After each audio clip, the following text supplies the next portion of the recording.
Welcome in Hyder Sindhi Academy lecture number 3 pedagogy. सवाल number 41 what is guidance. Guidance लफ़्ज़ जी definition छा आहे। Junior science teacher preparation according to syllabus हिन complete course खे असां Haider Sindhi Academy YouTube channel ते कंदासीं। हेल्पिंग स्टूडेंट्स सॉल्व एजुकेशनल और पर्सनल प्रॉब्लम्स। हिकु हिकु सवाल तव्हां फेयर ते ज़रूरु लिखंदा वञिजो। सवाल number 42 what is counselling. Counselling word जी डेफिनेशन छा आहे। सपोर्ट जे लाइ ज़रूरु वीडियो खे लाइक कजो ऐं कमेंट में ज़रूरु ॿुधाइजो त तव्हांखे हीअ कंप्लीट सीरीज़ केतिरी सम्झ में अचे थी। काउंसलिंग जो मतिलबु आहे professional help to solve emotional और साइकोलॉजिकल इश्यूज़।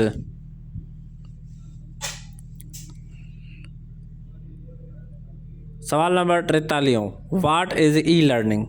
ई लर्निंग जी डेफिनेशन छा आहे। Learning through electronic devices and the internet is called the e-learning. Simple definitions आहिनि जेके तव्हां पंहिंजे फेयर कापीअ ते लिखंदा वञो। सवाल number 44 what is distance education. हिकिड़ी थी वई ई लर्निंग, हीअ थी वई डिस्टेंस एजुकेशन। डिस्टेंस एजुकेशन जी डेफिनेशन छा आहे। Learning without attending a physical classroom. मतलब डिस्टेंस लर्निंग जो मतलब आहे ऑनलाइन क्लासेस। सवाल number 45 what is educational technology. Educational technology जी डेफिनेशन छा आहे। The use of technology in teaching and learning. Mathematics जा भी सवाल पंहिंजी फेयर कापी ते ज़रूरु लिखंदा हलिजो। एट दी एंड ज़रूरु PDF नोट्स ॾींदासीं उन्हनि स्टूडेंट्स खे जिन पंहिंजी फेयर कापी कंप्लीट कई हूंदी। What is behaviourism. बिहेवियरिज़म जी डेफिनेशन छा आहे। A theory that learning is based on observable behaviour.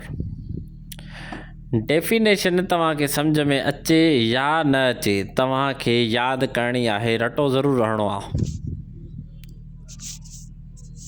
सवाल number 47 who is associated with बिहेवियरिज़म।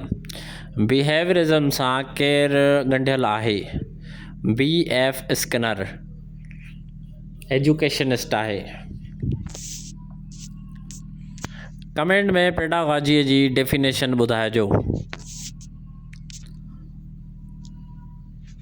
सवाल number 48 what is constructivism. Constructivism जी डेफिनेशन छा आहे। Learning where students build their own understanding.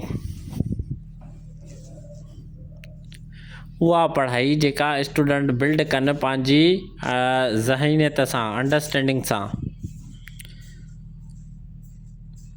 सवाल number 49 what is scaffolding. Temporary support given to help students learn.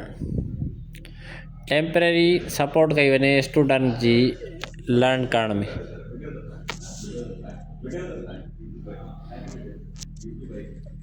सवाल number 50 what is learning style. Learning style जी definition छा आहे। The preferred way students learns based. Preferred way हुजे student जो जेको learn करे सघे।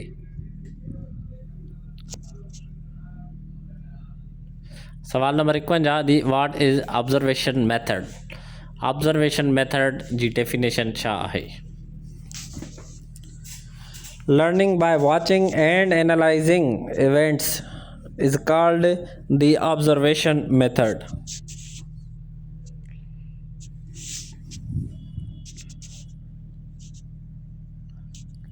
सवाल number 52 what is habit formation. Habit formation जी डेफिनेशन ॿुधायो। Developing good behaviours through repetition. Developing good behaviours through repetition.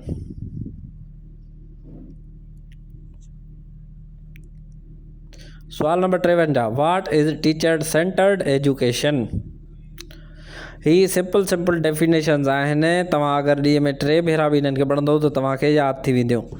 Education where the teacher controls the learning process.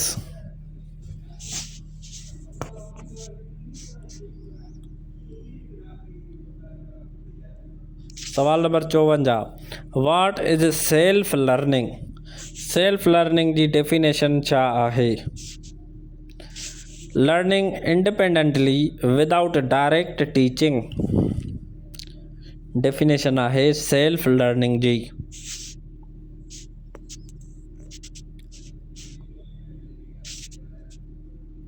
सवाल number 55, what is educational objective. Educational objective जी definition छा आहे? A desired outcome of the learning process.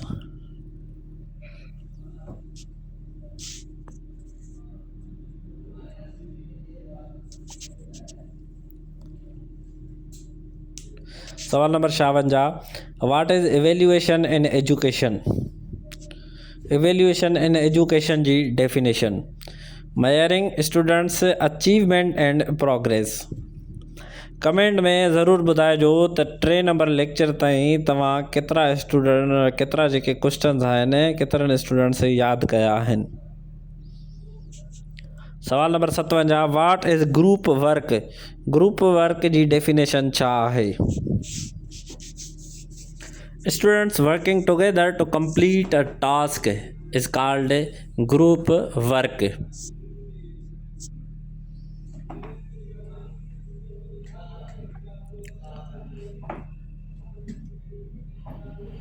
What is problem solving method. Problem solving method जी definition छा आहे? Teaching by solving real life problems.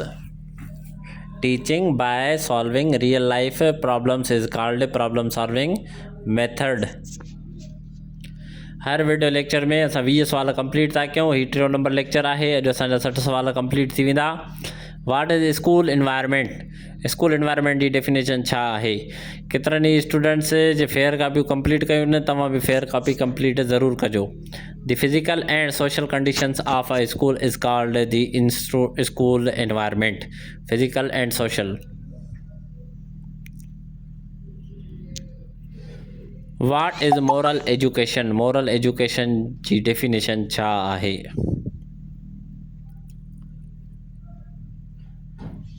Teaching values ethics and good behaviour.